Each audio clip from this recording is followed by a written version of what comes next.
Ta-da! Can you see me from the reflection? I am ready to go out to the city and visit the Statue of Liberty. Woo! Exciting! Exciting! Yes! Ano ba? Ano ba itong ginagawa ko? Anyway, this is my outfit for today. Maong pants, boots, long coat, 3 layer ng damit. Only 3.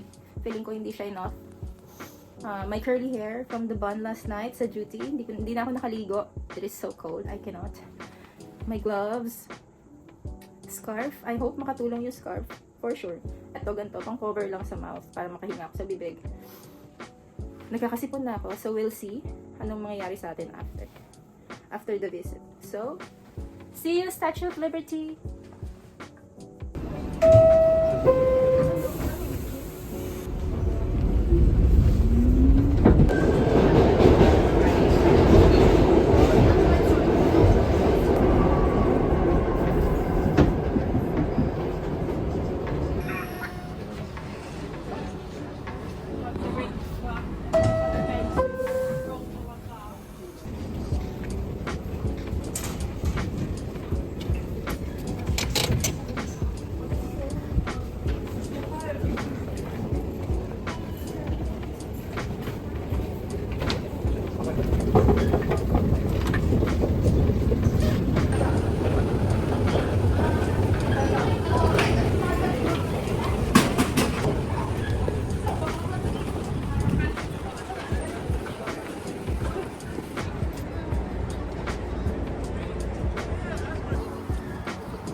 Babalik sa hotel.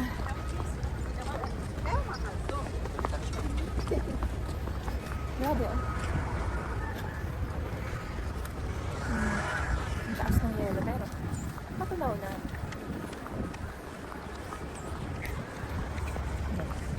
Madulas na ang daanan at malamig. Sinipon, tapos kada sinihot mo amoy damo. Alay, di.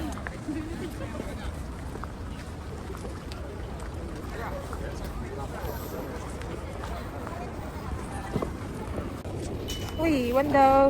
Balik na tayo sa hotel. Sabi, dito daw ako sa 1. Ay, dito naman. Ay, ayun o. Nice. Uptown in the Bronx. Bronx ba to or Bronx? Anyway, baba tayo.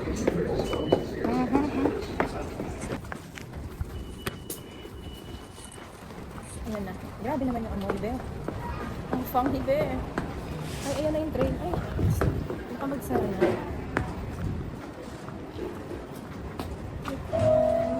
Stand clear of the closing doors. On track 1, please. Hindi na ako umabot sa track 1. Nakanganga lang ako dito eh. Anyway, may isa pang train. Ewan ko lang anong oras to aalis. Sabi ay 0 minutes. Ang ganda eh. Ang ganda eh.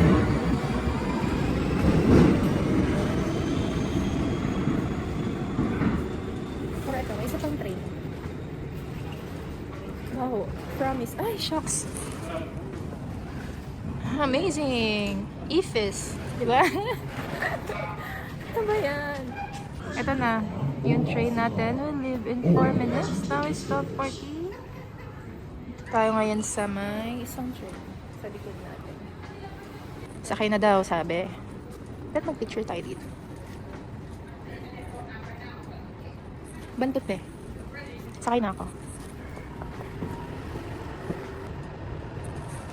Sabi nila, nakakatakot mag, ano dito diba, subways, ano, nakakatakot talaga di ang baho. Ang funky. Pero what to do, mahal ang taxi. Hindi ko afford mag-taxi. Wala pa namang tao. Waiting. Ano, let's go. To this. Sir, rockbound 1 train, next stop WTC Colton, stand clear the closing doors, please.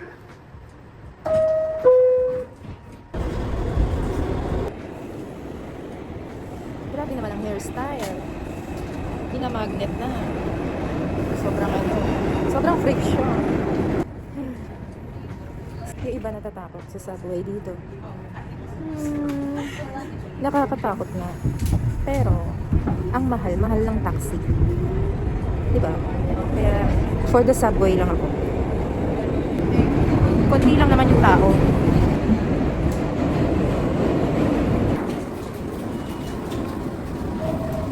Time to exit.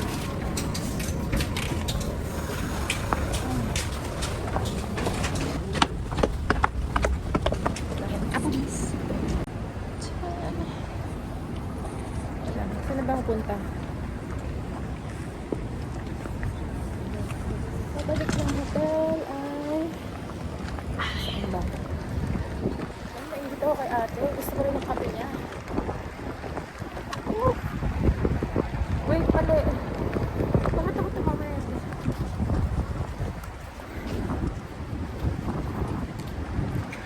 Punta.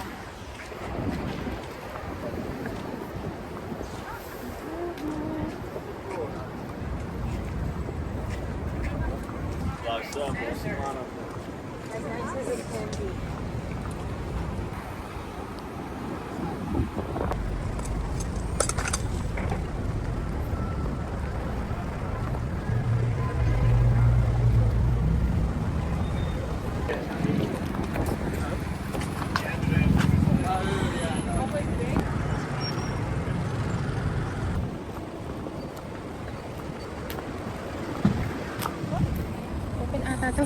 Ay, open nga. Open naman pala. Ikot pa ako eh. Yes! Tayo ng floor 8. Oops. That's it. Uy! Ayan o, 8.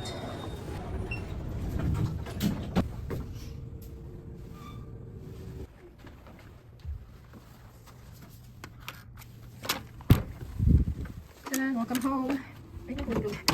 Kakaiba yung lamig. Parang hindi lang siya sa laman, hanggang bones. Hanggang bones, be. Share ko lang yung aking story for today in my New York City vlog. Okay, final thoughts about visit sa Statue of Liberty. I'm very happy I get to see the Statue of Liberty very close. For me, it's very close na. But I wish I get to see it a little bit closer. Pero may bayad yata yung papunta doon sa island na yan. Yung sinakyan ko is free ferry. Nag-follow lang ako sa crowd. Nakakatawa. Tinanong ko yung isang babae. Sabi ko, kailangan ba ng ticket pagsakay dito? Tapos sabi niya, hindi daw, free daw yun. Tapos natawa siya sa akin. Sa isip ko, ba't ka tumawa sa akin? Ano nakakatawa? Charot. Pero yun, tinawanan niya ako. Kasi nagtanong lang din daw siya. Sabi niya kung free daw ba yun. Tapos ayun, Wala, solo traveler lang din siya. Ang saya lang, nakita ko si Statue of Liberty. One for the memories. One for my social media account. For the cloud. Ito na yun. Ito na yung maybe last trip to New York City. I think I'll be closing my video now. Thanks, New York! Bye!